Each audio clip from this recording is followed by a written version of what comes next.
3-0 थी score line जब India और पाकिस्तान आखिरी दफा मिले थे सितंबर 2025 में एशिया कप में। और भूला नहीं जाता किसी भी पाकिस्तानी फैन से वो दिन जिस दिन इंडिया ने एशिया कप का फाइनल पाकिस्तान को हराया था।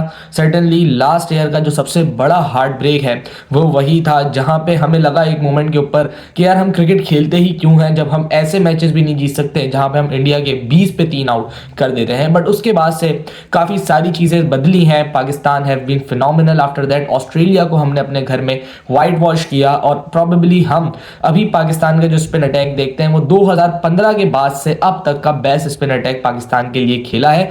लेकिन ये बात भी सच है कि जिसके अगेंस्ट आप मैच खेलने जा रहे हो वो एक वर्ल्ड क्लास साइड है, नंबर 1 साइड है। आखिरी 11 series including the Asia cup एक भी नहीं हारी है। वो 2024 के बाद से एक सीरीज भी नहीं हारी है इंडिया T20 के अंदर। सो आपको ये पता है कि they are a phenomenal side to face on. आखिरी 10 मुकाबले अगर मैं इंडिया पाकिस्तान की बात करूं तो उसमें से 8 इंडिया ने जीते हैं, 1 पाकिस्तान ने जीता है एंड 8 नो रिजल्ट। 2023 का एशिया कप जो हुआ था वो हुआ। लेकिन हम इस दफ़ा ज़्यादा उम्मीद लगा रहे हैं। वो उम्मीद क्यों लगा रहे हैं, पाकिस्तान की उम्मीदें क्यों ज़्यादा हैं, उसका सबसे बड़ा मरकज़ उस्मान तारिक और अबरार अहमद की जोड़ी है, जिसकी वजह से पाकिस्तानी फैंस को भी थोड़ी उम्मीद आई है। बिकॉज ये जो कंडीशंस हैं जहां पे हमारा मैच है आर प्रेमदासा इन कोलंबो, यहाँ की कंडीशंस को पाकिस्तान की लाइनअप अभी के लिए बहुत ज़्यादा सपोर्ट करती है। इसके अलावा अगर हम लोग जेन्युइन बात करें, जो बात हम लोग इंडिया के लिए एशिया कप के अंदर कर रहे थे वो बात अगर मैं पाकिस्तान के लिए भी करूँ तो वो गलत ना होगी कि Pakistan has a advantage here, क्योंकि पाकिस्तान कोलंबो से हिला नहीं है। पाकिस्तान ने अपने सारे गेम्स कोलंबो में खेले, एक होटल में स्टे है एंड इस बात को कबूल भी किया था सलमान अली आगा ने before going in the Asia cup, before going in the world cup sorry. और वहां पे ये बोला था लेकिन इस फैक्टर के साथ साथ आपको क्रिकेट भी अच्छी खेलनी पड़ेगी, यही बात की थी सलमान अली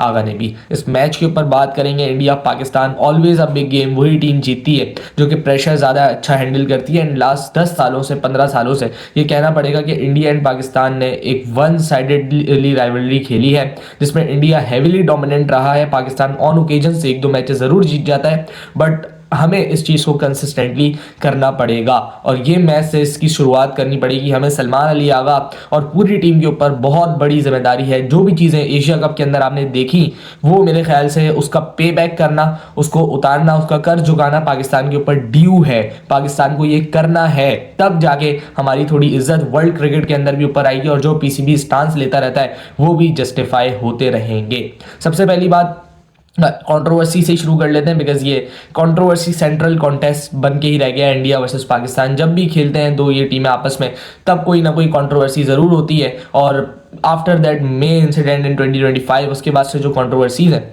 वो बढ़ती चली जा रही है। सो रिसेंटली कंट्रोवर्सी जो अभी हुई आपको पता है, बॉयकॉट वगैरह पाकिस्तान ने जो अनाउंस किया था, उसके बाद आईसीसी आया मनाने के लिए लाहौर, वहाँ पे सारे मामला तय हुए एंड अमीनुल इस्लाम बुलबुल जो कि बांग्लादेश के चेयरमैन हैं उन्होंने ये भी अपनी प्रेस कॉन्फ्रेंस में कहा और मीटिंग में कहा कि भाई जो रिप्रेजेंटेटिव है from Bangladesh cricket board, Afghanistan cricket board, BCCI and PCB ये सारे के सारे मिल के मैच देखेंगे इन कोलंबो, यानी बर्फ पिघलाई जाएगी बिटवीन बीसीसीआई एंड पीसीबी।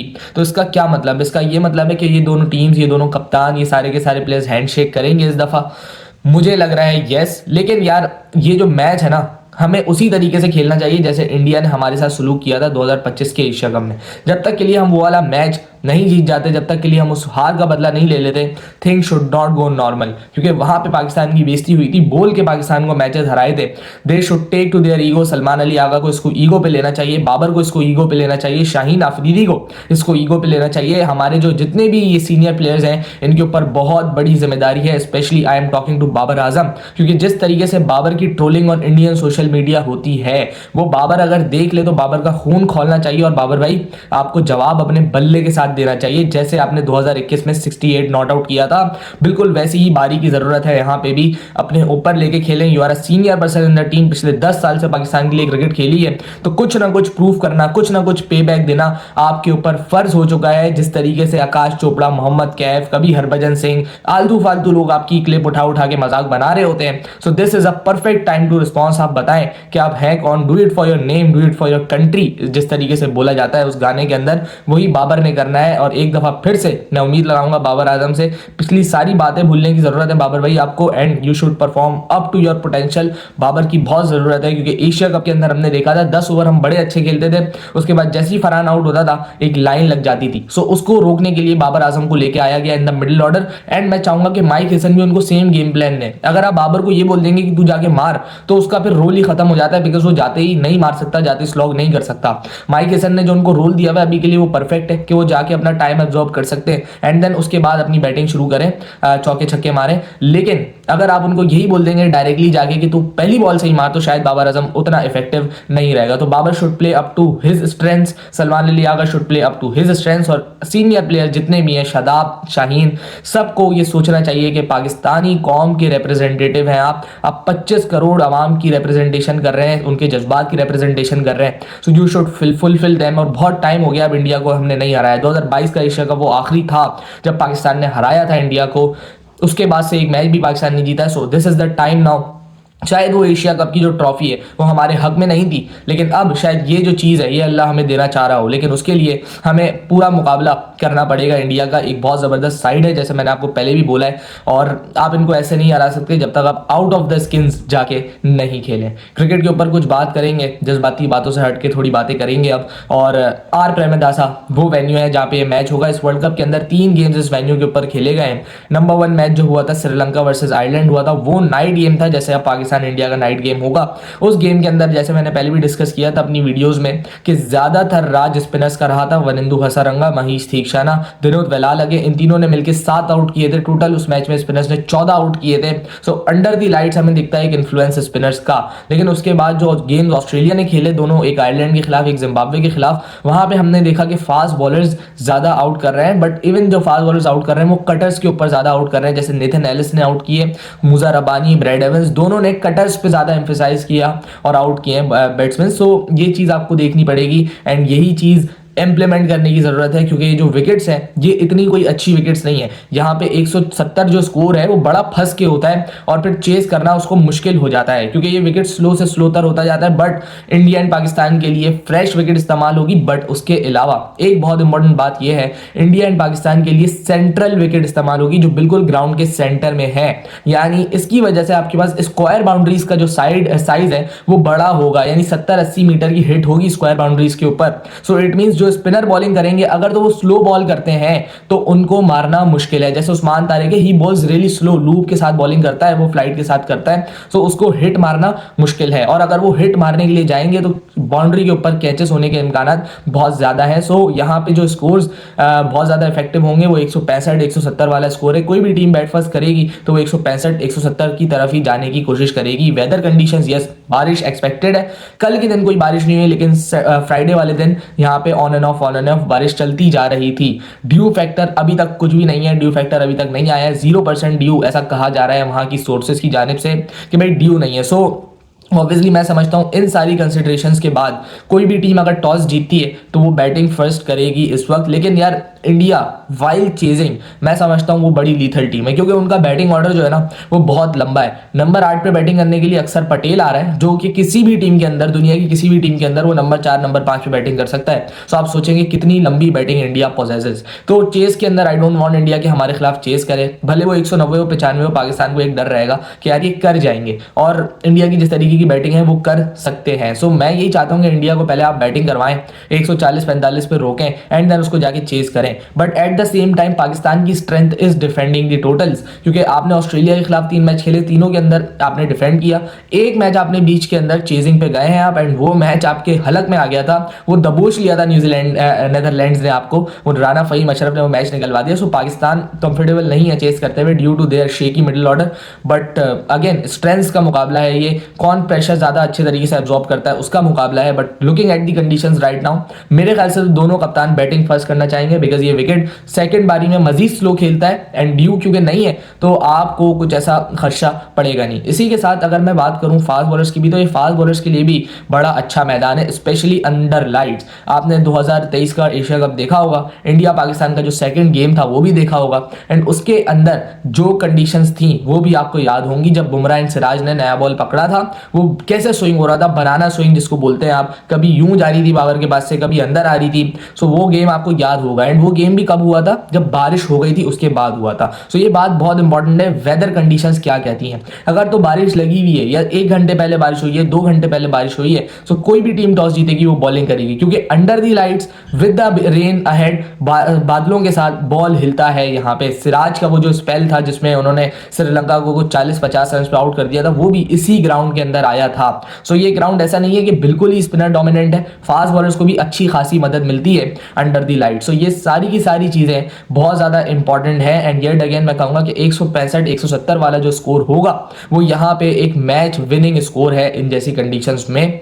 अब टीम्स के ऊपर मैं बात करूं तो इंडिया ने जो लास्ट गेम खेला अगेंस्ट नामीबिया, उसके अंदर अगर आप उनकी strategy with in the bowling देखते तो पावर प्ले के अंदर जो शुरुआत की थी, पहला ओवर जो किया था वो अर्शदीप ने नहीं किया था, वो हार्दिक पांड्या ने किया था, एंड बुमराह को लेके आया वो पावर प्ले के बाद। सो इससे जो इंडिकेशन मुझे लग रही है वो साफ साफ ये है कि अर्शदीप को बिठा के कुलदीप यादव को इन किया जाएगा, बिकॉज कंडीशंस भी यही कहती हैं कि स्पिनर्स डोमिनेंट ज्यादा हैं कंडीशंस, और पाकिस्तान के पास भी 5 स्पिनर्स हैं। कुलदीप यादव अगर आप रिकॉर्ड उठा के देखें तो पाकिस्तान के खिलाफ एक फिनोमिनल रिकॉर्ड, भले वो ओडीआई भले वो टी20 के अंदर। सो मेरा ख्याल है अर्शदीप कल का मैच मुझे खेलते हुए नजर नहीं आ रहे हैं। Kuldeep Yadav will be playing the game, जहां तक मेरी अंडरस्टैंडिंग है गेम को लेकर। इसके अलावा आपने एक चीज देखी होगी कि पावर प्ले के अंदर शिवम दुबे से भी एक ओवर करवाया गया। So that is for clear कि आप यार उनको चेक कर रहे थे, एंड मेरा जहां तक अंदाजा है इंडिया विल बी चेंजिंग अ गाय, जो कि अर्शदीप की जगह कुलदीप आएगा। फिर इनके पास एक मेन पेसर यानी बुमराह, एंड देन उसके बाद 2 मीडियम पेसर जो कि ऑलराउंडर कैटेगरी के अंदर लाएंगे आप, Shivam Dube and Hardik Pandya. Those are very 2 capable bowlers as well. But एक चीज, एक बेनिफिट जो पाकिस्तान को यहां से मिल सकता है कि अगर पाकिस्तान पावर प्ले के अंदर चार्ज करता है देन इंडिया फास्ट बॉलिंग की टर्म पे शॉर्ट ऑफ ऑप्शंस हो सकता है। बिकॉज बुमराह को एक ही आइडिया इंडिया का, क्या बुमराह को डेथ के लिए बचा के रखें, बीच में मिडिल ओवर्स करवाएं, डेथ ओवर्स करवाएं उनसे, एंड पावर प्ले कोई और संभाल ले। लेकिन अगर आप चार्ज करेंगे पावर प्ले में, 4 ओवर में 40-45 लगाएंगे बिना लॉस के, तो then definitely Surya will turn his back towards Bumrah, और उसको करवाना पड़ेगा फिर बुमराह को पावर प्ले के अंदर। एंड अगर बुमराह पावर प्ले में ओवर करता है देन डेथ के लिए हमारे लिए चीजें आसान होंगी। सो ये बहुत स्ट्रेटेजिकल पॉइंट्स हैं जिनको देखना पड़ेगा हर टीम को, और देखते हैं क्या कॉम्बिनेशन होता है। बट जो चेंज मुझे नजर आ रहा है वो यही एक चेंज इंडिया की साइड के अंदर है। जहां तक मैं पाकिस्तान की बात करूं तो पाकिस्तान की टीम के अंदर मुझे एज सच कोई चेंज नजर नहीं आ रहा है, हालांकि शाहीन शाह अफरीदी की कोई एज सच फॉर्म नहीं है, but still Pakistan will be banking on him due to his experience, due to his past performances, और एक और चांस देगा पाकिस्तान जहां तक के मेरा अंदाजा है उस्मान तारिक को लेके। बट लेट्स सी किस तरीके से चीजें जाती हैं। जहां तक मेरा आइडिया उस्मान तारिक जहां तक मेरा आइडिया है Shaheen Shah Afridi will be playing the game, और सलमान मिर्जा को नहीं लेके आया जाएगा। इसके अलावा अगर मैं बात करूं तो उस्मान खान का भी कहा जा रहा था कि ख्वाजा नाफी को आप इन करें उस्मान खान को बिठा के। सो ये भी मुझे ना ही होता हुआ दिख रहा है, because as a debutant India का मैच खेलना स्पेशली वो बहुत ज़्यादा मुश्किल है। नाफे ने वो चीज़ एक्सपीरियंस नहीं की हुई है, और इतना प्रेशर डाल देना वर्ल्ड कप के अंदर उसके ऊपर, so I don't think that will be justifiable. So Usman ही खेलता हुआ नजर आ रहा है मुझे। एक चेंज जिसके बारे में कहा जा रहा था कि नवाज, क्योंकि अंडर यूटिलाइजेशन है नवाज की due to the left handers which India possesses in their lineup, तो नवाज को भी आप बिठा के ख्वाजा नाफे को खिला सकते हैं। But these are the things, जो 3 एक्सपेक्टेड चेंजेस हैं वो यही है कि शाहीन बैठ जाए, नवाज बैठ जाए, उस्मान बैठ जाए। आई डोंट थिंक पाकिस्तान इनमें से कोई चेंजेस करेगा, स्पेशली नवाज को लेके, क्योंकि जो उसकी यूटिलाइजेशन रही है वो बड़ी शानदार यूटिलाइजेशन रही है in the past few years. Anyways, अब एक बॉलर जिसने जिंदगी भर रुक रुक के बॉलिंग की हो, रविचंद्रन अश्विन, जो चैंपियंस ट्रॉफी का फाइनल उसमें उसने रुक रुक के बॉलिंग की, रविचंद्रन अश्विन, वो अब सजेस्ट कर रहे हैं इंडियन प्लेयर को कि जब उस्मान तारिक अपने एक्शन का पॉज ले, जो कि इसका नेचुरल एक्शन है, जो कि इसका हर दफा का एक्शन है, उसमें पॉज ले, तो इंडियन बैट्समैन को हट जाना चाहिए विकेट से, और बोले कि हमें नहीं पता कि कब बॉल करेगा इसलिए हम हट गए। और आपको ये बेगैरती करते हुए इंडियन बैटर्स देख सकते हैं, क्योंकि वो किसी भी नहेज तक जा सकते हैं जस्ट कि उस्मान तारिक या पाकिस्तान उनको नीचा दिखाया जाए। सो अगर ये होता है ना तो आई विल क्लियर से सलमान अली आगा अपनी टीम को जमा करे और बाहर लेके चला जाए, क्योंकि आपको याद होगा 1996 जहां पे अर्जुना राणा टुंगा ने मुरलीधरन के लिए स्टैंड लिया था, जब ऑस्ट्रेलियन अंपायर ने नो बॉल्स देना शुरू की थी। सो वही काम यहाँ पे सलमान अली आगा भी कर सकता है। और जो फिर प्लान बन रहे हैं ना कि हर किसी बोर्ड के रिप्रेजेंटेटिव आगे बैठेंगे मैच देखने के लिए कोलंबो में, वो सारे प्लान चौपट हो जाएंगे। जो ये मार्केटिंग हुई है ना इस मैच की पाकिस्तान इंडिया की, ये भी चौपट हो जाएगी,